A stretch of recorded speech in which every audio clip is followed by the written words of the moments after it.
வணக்கம். ஸ்டண்ட் கொரியோகிராஃபர்ஸுக்கு ஏன் ஆஸ்கர் இல்லை அப்படிங்கிற கேள்வி பல காலமாக இருக்குது. கண்டிப்பாக ஆஸ்கர் கொடுத்து தான் ஆகணுங்கிற மாதிரியான கேம்பெயினை அப்பப்போ அந்தந்த காலகட்டத்தில் யாரோ ஒருத்தர் இனிஷியேட் பண்ணி தான் இருப்பாங்க. 90ஸ்லேருந்தே நடந்துட்டுருக்கு. இப்போ இந்த ஃபால் கை படத்துடைய டேரக்டர் டேவிட் லீச் அடிப்படையில் ஒரு ஸ்டண்ட் மேன். ஃபைட் கிளப்பில் பிராட் பிட்டுடைய ஸ்டண்ட்டுபிளாக தான் அவர் பாப்புலரே ஆனார். அவர் எடுக்கிற படங்கள்லையும் ஸ்டண்ட்ஸ் ரொம்ப பிரதானமாக தான் இருக்கும். ஸோ தனக்கு அடையாளம் தேடி தந்த அந்த கிராஃப்ட்டுக்கு ஒரு அங்கீகாரம் கிடைக்கணும் அப்படிங்கிறதுனால அவர் இப்போ அந்த கேம்பெயினை இந்த படத்தோட ரிலீஸ் ஒட்டி ஆரம்பிச்சிருக்காரு. இந்த படத்தை பொறுத்த வரைக்கும் இந்த ஃபால் கை படத்துடைய ட்ரெய்லர் ரொம்ப இன்ட்ரெஸ்டிங்காகவே இருந்தது. இதுக்கு முன்னாடி இந்த டேரக்டர் எடுத்த டெட் பூல், அப்புறம் புல்லட் ட்ரெயின் மாதிரியான ஒரு ஆக்ஷன் காமெடி ஜானருங்கிற மாதிரி ட்ரெய்லர் பார்க்கும்போது புரிஞ்சுதா.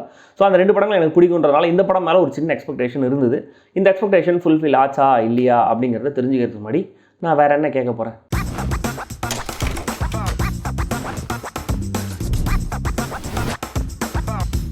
எயிட்டிஸில் வந்து ஒரு டிவி சீரிஸ் அடிப்படையாக வச்சு எடுக்கப்பட்டிருக்கிற இந்த ஃபால் கை படத்துடைய கதை என்னன்னா, ரயன் காஸ்லிங் ஒரு ஸ்டண்ட்மேன். ஆரன் டைலர் ஜான்சனுக்கு ஆஸ்தான ஸ்டண்டபிள். அவர் தான் அவருடைய எல்லா படங்களுக்கும் இவர் தான் ஸ்டண்ட்மேன். பட் ஒரு ஸ்டண்ட் சீக்வன்ஸில் எசகு பெசகா ஒரு ஆக்சிடென்ட் ஆகி இவருக்கு முதுகில் அடிபட்டுருது. அதனால் டோட்டலாக சினிமா விட்டே விலகி வந்துடுறாரு. இவர் லவ் பண்ணிட்டு இருக்கிற எமிலி பிளண்டோடைய கான்டாக்டையும் டோட்டலாக கட் பண்ணிடுறாரு. ஸோ கிட்டத்தட்ட ஒரு 1.5 வருஷம் கழிச்சு ஒரு ஃபோன் கால் வருது. ஒரு ப்ரொடியூசர் கால் பண்ணுறாங்க. உன்னோட எக்ஸ் கேர்ள் ஃப்ரெண்ட் டேரக்ட் பண்ணுற முதல் படத்துக்கு நான் தான் ப்ரொடியூசர். அதில் ரிஸ்க்கான நிறைய ஸ்டன்ஸ்லாம் இருக்குது, அதெல்லாம் நீ வந்து கொஞ்சம் பெர்ஃபார்ம் பண்ணுறியா அப்படின்னு கேட்குறாங்க. முதல்ல இவர் கொஞ்சம் யோசிக்கிறாரு வேணுமா வேணாமான்னு. பட் தன்னுடைய கேர்ள் ஃப்ரெண்டுக்காக எமிலி பிளண்டுக்காக அவர் ஒத்துக்கிறாரு. அங்கே போகிறார். ஆனால் அங்கே போனதுக்கு அப்புறம் தான் அங்கே வந்தது தன்னுடைய கேர்ள் ஃப்ரெண்டுக்கே தெரியாது.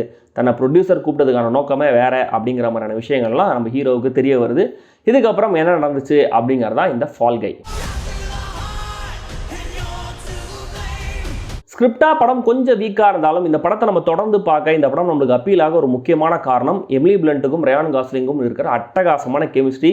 இவங்க ரெண்டு பேரும் சேர்ந்து வர சீன்ஸ் ஒவ்வொன்றுமே பார்க்க அவ்வளோ நல்லா இருக்கு. தென் ரயான் காஸ்லிங்குமே கூட ஃபீல்ட் அவுட் ஆன, கான்ஃபிடன்ஸ் இல்லாத, தன்னுடைய லவ் இழந்த ஒரு லோனரா அவருக்கான சோலோ காட்சிகளையுமே கூட நல்லாவே நடிச்சிருக்காரு. எமிலி பிளண்ட்டுக்கு பயங்கர வித்தியாசமான ரோல்லாம் கிடையாது. பட் அவங்களுடைய நடிப்பை சொல்கிற மாதிரி 2-3 சீக்வன்ஸ் இருக்கு.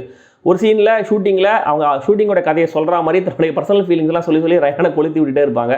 அந்த ஒரு சீன் நல்லா இருந்தது. தென் அவங்க வேனிட்டி வேன் உள்ள நடக்கிற ஒரு ஸ்டண்ட் சீக்வன்ஸில் அவங்க நல்லா பெர்ஃபார்ம் பண்ணியிருந்தாங்க. தென் கிளைமேக்ஸில் ஒரு ஸ்டண்ட்டை ஷூட் பண்ணுறதுக்காக உற்சாகமாக கேமரா எடுத்துகிட்டு ஓடுவாங்க. அந்த உற்சாகத்தை பார்க்கும்போது நம்மளும் அவங்க கூட கேமரா எடுத்துகிட்டு ஓடலாமான்ற அளவுக்கு நம்மளுக்கும் எந்துவாகவே இருக்குது. ஓப்பனிங் கட்டில் சொன்ன மாதிரி ஸ்டண்ட் கொரியோகிராஃபர், ஸ்டண்ட் டபுள்ஸ் இவங்கெல்லாம் கௌரவப்படுத்துகிற மாதிரி படத்தில் ப்ராக்டிகல் எஃபெக்ட்ஸே அதிகமாக யூஸ் பண்ணி கிராஃபிக்ஸ் கொஞ்சம் மினிமமாக தான் யூஸ் பண்ணியிருக்காங்க.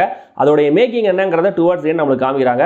அதுவும் நல்லா இருக்குது. படத்தில் வர ஒவ்வொரு ஸ்டண்ட் சீக்வன்ஸும் பார்க்கறதுக்கு அவ்வளோ சூப்பராக இருக்குது. முதல்ல அந்த பீச் ஷூட்டிங்கில் வர கார் ரோல், ஆஸ்திரேலியன் ரோட்ஸில் நடக்கிற சேசிங், கிளைமேக்ஸில் வந்த கார் டைவ்னு ஒவ்வொரு ஸ்டண்ட் சீக்வன்ஸுமே அவ்வளோ பார்த்து பண்ணியிருக்காங்க. இந்த படம் நம்மளுக்கு அப்பீலாக இன்னொரு முக்கியமான காரணம் இந்த ஸ்டன்ஸ். இதோட அங்கங்க சில ஹியூமர். ரயானும் அவருடைய ஃப்ரெண்ட் வின்ஸ்டன் டியூக்கும் அப்பப்போ இங்கிலீஷ் பட டைலாக்ஸ் எல்லாம் வச்சு பாப்புலர் ரெஃபரன்ஸ் மாதிரி பேசிட்டு இருப்பாங்க. அந்த சீன்ஸ்லாம் நல்லா இருந்தது. தென் ஹானா வேடிங்கோடைய பெர்ஃபார்மன்ஸ் இன்னும் சில ப்ரௌனி பாயிண்ட்ஸையும் இந்த படத்துக்கு கொடுக்கலாம். அஃப்கோர்ஸ் டெக்னிக்கலி ஸ்ட்ராங்காக தான் இருக்குது. எடிட், சினிமாட்டோகிராஃபி, மியூசிக் எல்லாமே நல்லா தான் பண்ணியிருக்காங்க. ஆனால் எமோஷனலி ஒரு டிஸ்டன்ஸ்லேயே இருக்குது படம். நம்ம கூட கனெக்ட் ஆகவே மாட்டேங்குது. சரி, ஜஸ்ட் பரபரப்பாக மிஷன் இம்பாசிபிள் மாதிரி ஒரு படமாக பார்த்துடலாம் அப்படின்னு நினச்சா கூட அந்த அளவுக்கு பரபரப்பாலாம் படம் ஃபீல் ஆகவே இல்லை.